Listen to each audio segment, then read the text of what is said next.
Hello everyone, Mark Kepp with CampgroundViews.com here. This is a rather unique video. So we happen to be in West Glacier at the time of the big fire that broke out on Howe Ridge, and you may have saw that footage. It went viral and went international. It was on all the major news networks of the fire that we captured from the lake.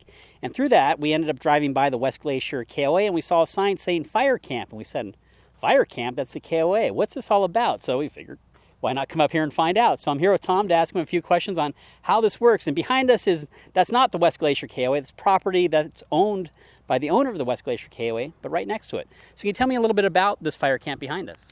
Well, the camp is actually on the owners, as you said, Greg and Teresa McClure.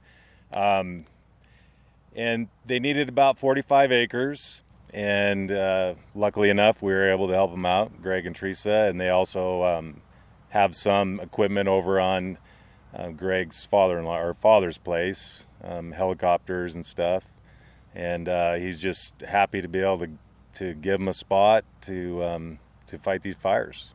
So the fires off directly behind us in our background past that fire camp that's West Glacier. You can't even see it right now. You can't see Glacier National Park. Normally you can see the mountains in the distance back there.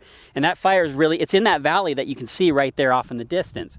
So we've got that fire. There's a second fire up off US 2. There's a third fire up off the west side of Glacier. And then there's, like 70 fires in the general area. So obviously there's this really big need for this. And so providing the service is obviously a real value. And so for park operators, they know when natural disasters hit, whether it's a flood, fires, or whatever, it affects business. And, so then they're going to be looking for something they can do to help out and obviously clean up the situation as fast as possible. So can you tell me how this started? How first off, they originally found the property and how long you've been doing this for? Well, if I remember right in talking to Greg, this is the third and possibly the fourth time they've used his field. The original was, I think they just must look at plat of the area and try to find open areas because it's densely treed around here, so there's not that many spots they can have it. And as they've been coming up here, it's worked out really well. So, it's too bad that that we've gotten to where we can handle a fire camp up here, but if there's ever a fire up here, we know there's a chance that we're going to get a fire camp. So this is the third year in a row you were saying that this has happened? Third out of the last four. We did not have a fire camp in 16. Okay. It's just we're going through a little bit of a drought periods in the summer. We had a really nice winter, had good spring rains, thought we were going to dodge the bullet this year. And then it dried out at the end of the summer. And it just didn't, and we got one little lightning storm went through. And all these fires I'm assuming, come from the same storm. Yeah. And none of them are massive yet. They're in a bad spot, the one in the park. Yeah. But they're just lots of them all over. They're fighting 5 fires out of this camp. Okay. So it's incidents command for 5 different fires. I couldn't tell you exactly which ones, but yeah. So then this camp they set up, this basically becomes their home base. So all the firefighters, they come here, they set up camp, they get their supplies, they get their instructions, and they go out from here. So it's basically, this is home for them while they're fighting the fires. How long, like in the last 2 years, how long were they here using this property? Well, I think last year they were here almost a month on this. And then as the weather changed and they brought in a different crew, we took them into the campground. We were able to fit them in the campground, which made it a lot more convenient for them and stuff.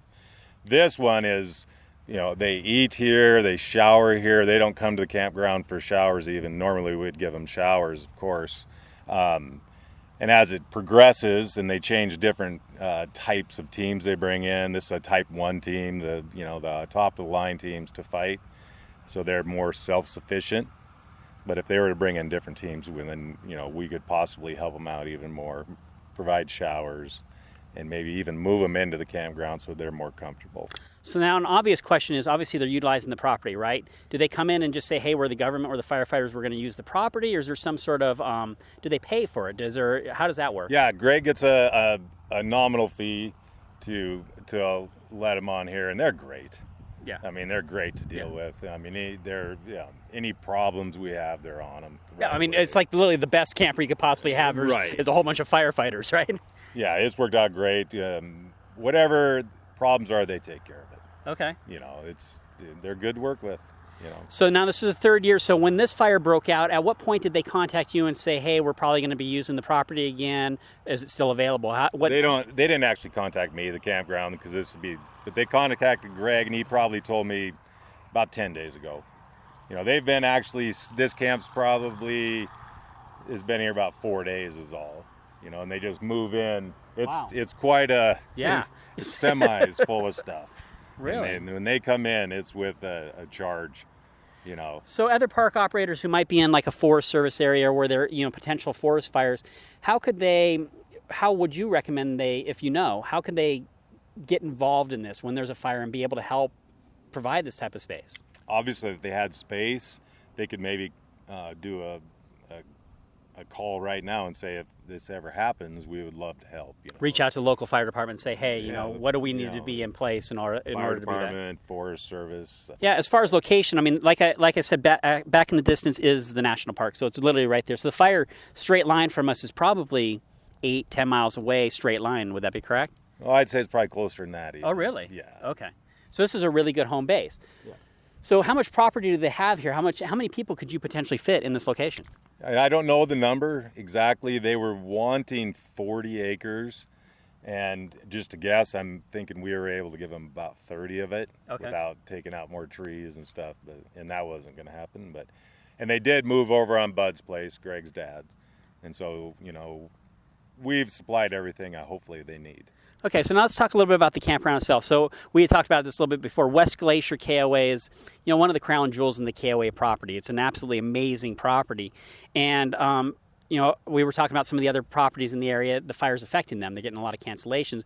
In your case, we're not really seeing that as much. So can you talk a little bit about how you adapt your operations to when there's a disaster that's affecting the main draw in your area? Well, I don't know if we don't per se adapt. We do offer a lot of things that some of these other campgrounds can't, with the multiple pools, the activities during the day. If there is a day that you don't feel like you want to take a day off of trying to go see the park, you can stick around, swim, play games, do that sort of thing. Well, this is cool. I appreciate you giving us the interview and sharing some of this with us. And, I mean, obviously give the owner props. This is cool that he's putting his property out for the firefighters because they're here to protect the property, protect everybody else. So it's really kind of cool that you're doing this. Yeah, well, thank you. And I will tell him, and he's between him and his dad, they're glad to do it. Greg was a firefighter in his younger days. So we were just reminiscing about that yesterday. And he was giving me the lowdown on how you go about fighting fire on your feet. They do what they can. We appreciate it. It's saved a lot of structures, which is really good. I think a lot of what they do is just trying to save people's houses and structures and lives. It's a good thing. Amazing. All right. Well, I appreciate it. Thank you for your time. You bet. Thank you. All right.